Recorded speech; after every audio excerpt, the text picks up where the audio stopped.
Welcome to Gospel Tangents, the best source for Mormon history, science, and theology. I'm Rick Bennett. What was it like to be married to bomber Mark Hofmann? Dorie Olds tells her experiences. Was there deception involved? She actually says it was like being gaslighted. We'll talk more about that in just a minute. I also want to remind you, if you'd like a transcript of this, please subscribe to our website at gospeltangents.com. Just click the yellow subscribe button. I want to remind everybody we've got our latest transcript out with Nancy Ross and Sarah Hanks, and I've just sent those out. So if you'd like a copy of this one, please subscribe. For $15, I'll send you a paperback copy like that, or for $10, I'll give you a PDF copy. Now back to our conversation. What was it like to be married to Mark? I mean, what can you tell us about that? It was very confusing, I would say one. And I think it's a, now I have more understanding. And the name they call it is gaslighting. Have you heard of that term, gaslighting? From the movie Gaslight? Go ahead and explain it. Gaslighting is where, in the movie Gaslight with Ingrid Bergman, and I can't remember, Charles Boyer maybe might have been the, where Charles Boyer had a plan, he'd murdered Ingrid Bergman's aunt, the character that she played, and then he was after some jewels, and so he courted this woman purposely with an agenda, and then he kept doing things to make her think she was crazy, to make her think that she wasn't seeing things straight, to really confuse her. And that's what I feel like was happening with me, with Mark, is that on the surface it looked like certain things were happening, but underneath it's like I was definitely being played with, and I wasn't conscious enough initially to know. It's like, what is wrong with me? What's going on? Why aren't I remembering correctly? Why aren't I made it about me and not that he was doing something to me. Mm-hmm. I remember the first year of life was just like horrendous. I remember just being really, really hard. And you have two families that join together and in some ways the culture was the same, because he came from a family, he was an LDS family that had been multiple generations back, and so similar stories, it's like you marry someone of the same culture. There's some similar stories on one hand, and then through his mother, and then through his father, his father was the Germanic, I don't know, Switzerland, German. They came through over in that before World War II. They came over, and so they had that story. But apparently with the German culture, there's a very strict culture with how you are with your parents. And so when we'd say, okay, let's go buy something, my family, it was, well, you just go buy it. You tell your family, I bought this, or we bought a table, or we bought furniture, or you bought something. But his family, apparently you needed to ask permission. So we'd go buy something, and then his parents would get upset because we didn't discuss it with them first before you bought this. You have to discuss it with the parents first. That's the culture. That was what they did. And then he would tell his parents, Dorie made me do it. And I didn't know this was happening. And then I would tell something. I would say, well, his parents would say, well, how about this and this? And I would tell something. And then later we'd be by himself, and he'd get really angry. I'd be really in trouble. He'd be yelling at me. And then it's like, well, what did I do? I just told the truth. Well, that was the problem. Because, see, he told his parent, he was already telling other people different stories. And then I would come in. I wouldn't be prepped. I wouldn't be told, this is the story I've told, because I don't want to tell the truth of what we did. I want to make it your fault, which is what he was doing the whole time. And so I would tell something, and I wouldn't be believed, or I was living in this double world, like, what is going on here? Like being in Alice in Wonderland. What's going on? I'm telling the truth. I just told my story.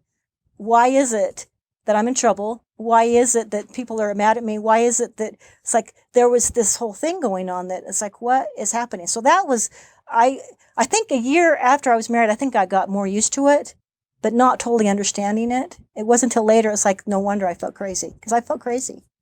Mm-hmm. Being told these things, and people would call on the phone and they'd yell at me, well, is Mark there? No. Well, no, and I'd get the brunt of all this anger because they're mad at him.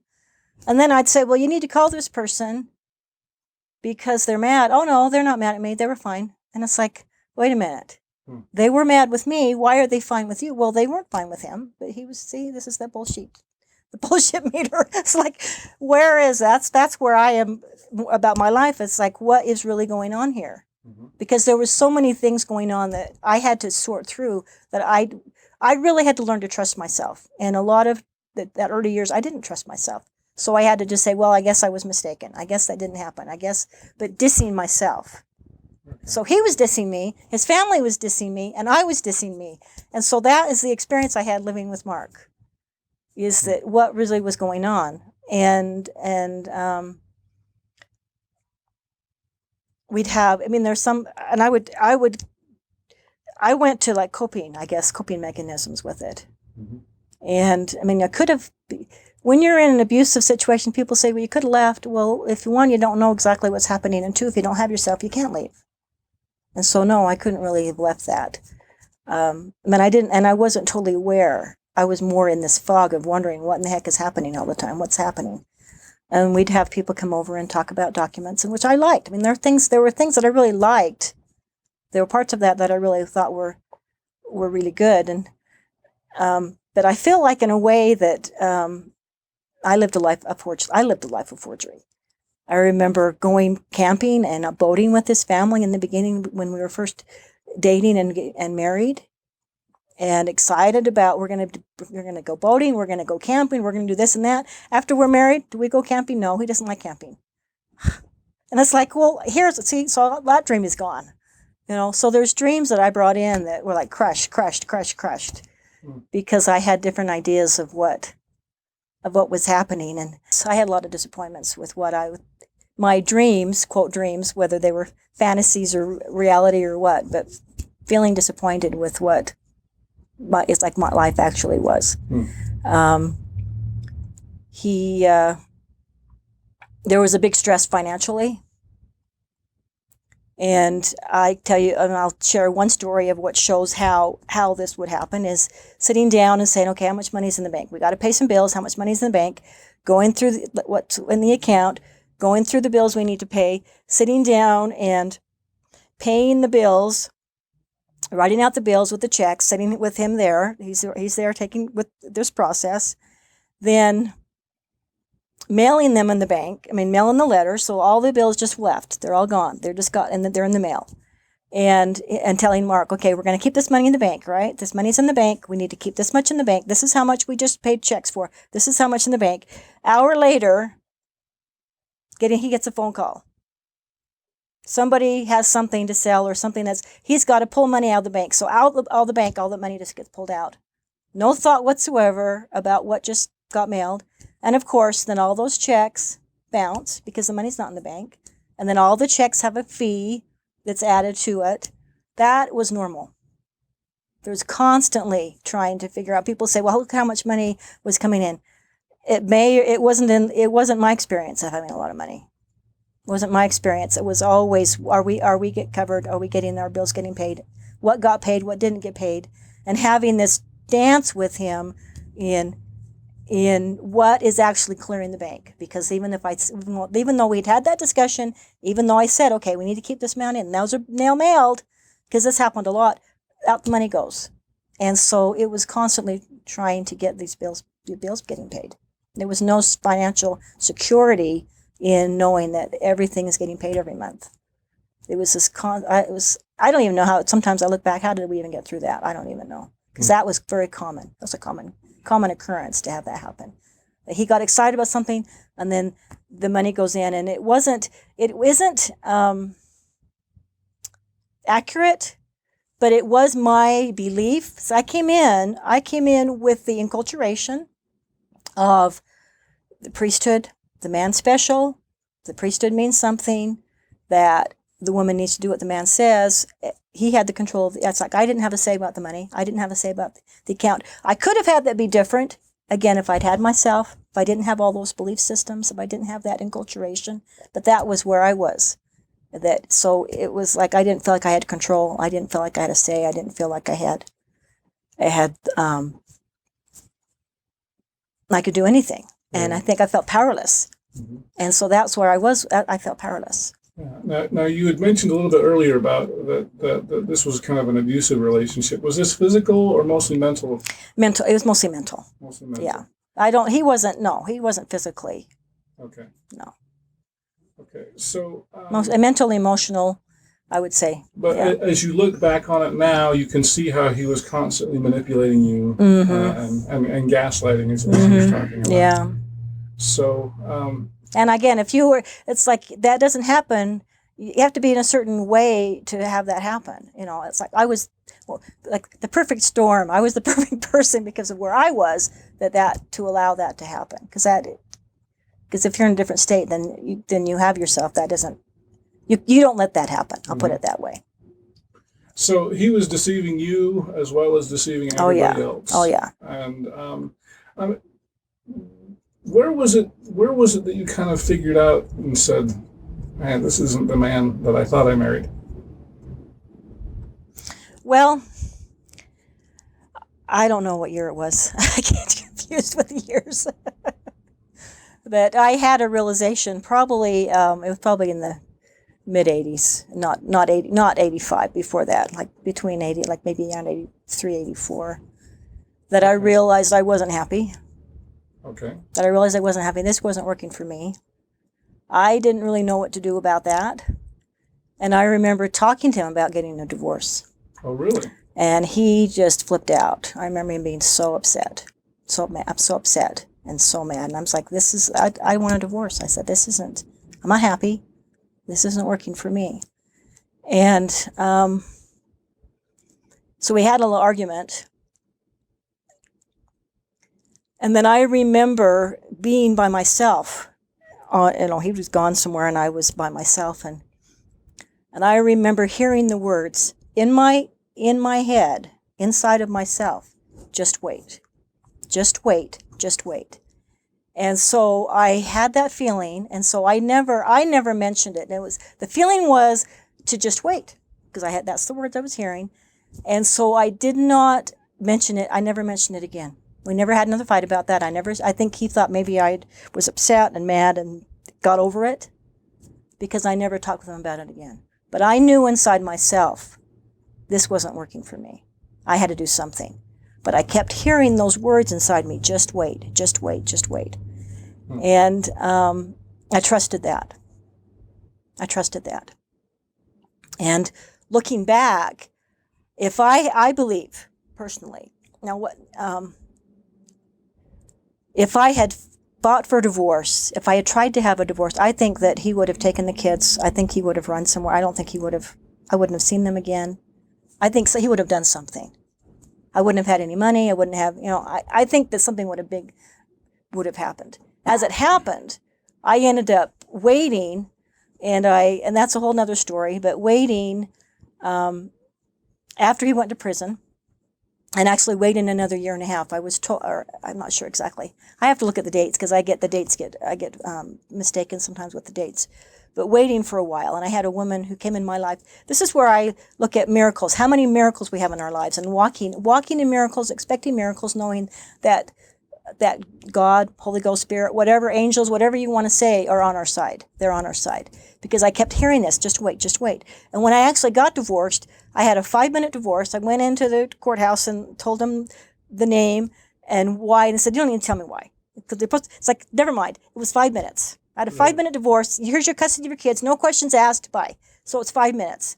And I got full custody, got everything, and if I would have gone through that with him before he was in prison, I think it would have been horrible. And I don't think I think he would have run with the kids and I wouldn't have seen them. That's what I think. So I was told, just wait, just wait, just wait. And because I waited, it allowed the whole thing to play out. And now let's see how to explain this. Each one of us are dearly loved. Each one of us. And that's part of what, like, being part of religion, being part of a church, to help us know that, being part of praying, learning how to pray, learning how to connect with that Holy Ghost, to know that for ourselves. Each one of us is dearly loved. And as we trust that source inside of us, we trust that message, we can have what really needs to happen to us. And even when horrendous things happen, they can have a good end. Is that making sense? Mm-hmm. And I've had so many interesting experiences because the night before I got married, now I'm seeing Mark, he's a returned missionary, his family's LDS. I could see some things that were going on with him that, okay, I don't know how that's going to work, but some patterns and stuff that he had. But he's a good person. You know, he's just a good person. He's attending church. He's a good person. The night before I get married, I hear this voice I'm laying in bed, in my bedroom, by myself, and this voice says to me, you don't have to do this. And I'm like, okay, what? Who is this? What don't I have to do? Why don't I have to do this? What are you talking about? And the feeling kept going, you don't have to do this. You don't have to do this. And I said, okay, so what am I doing? I am getting married. So I went through my mind of, if I don't get married, okay, I'll have people upset. I'm getting married in the morning. We've got a reception. We've got, it's not going to be pretty to do this, but I could cancel and I could not get married. How does that feel? And I had that feeling inside. How does that feel? And it didn't feel good. It felt like, no, that's not the right choice for me. Then I went, okay, now I'm going to go through and get married. We're going to go through everything tomorrow. And that felt good to me. So I said, okay, I don't know what you're talking about, but I have to do this because it's more energy towards doing it than it isn't not doing. Does that make? So I had to go through this because I don't know. You were torn. Mm-hmm. So who is it? It's like, who's telling me this? But it felt to me like there was more energy to just do it. And so I was like, okay, you know what? I'm doing this. I'm taking a risk, even though I don't have to, because that's the truth. I don't have to. I don't know who you are or why you're telling me this, but I'm going to go ahead and do this. But it's interesting that there was somebody that knew how hard it was going to be for me and was saying, you don't have to do this.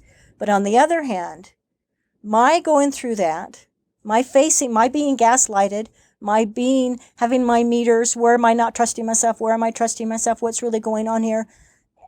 Is helped me to be where I am today, where I have myself today.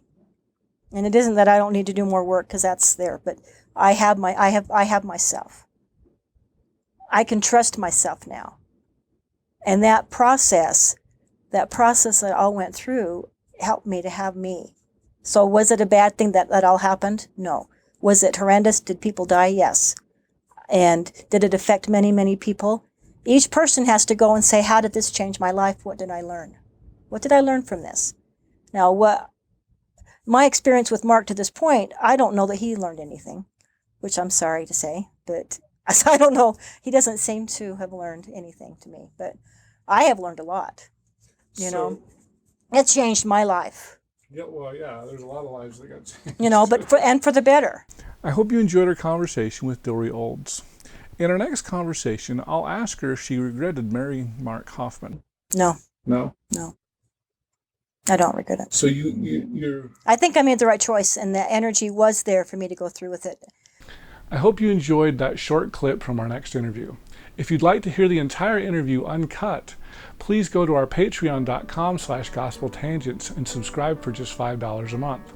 If you'd like a transcript of this, please click the yellow subscribe button at gospeltangents.com, and I'll send you this and all future transcripts. Also, if you'd like a paperback like we've got here, those are available at our website at amazon.com. Just do a search for Gospel Tangents. Please get all updates at our Facebook page at facebook.com/gospeltangents. We're also on Twitter at Gospel Tangents.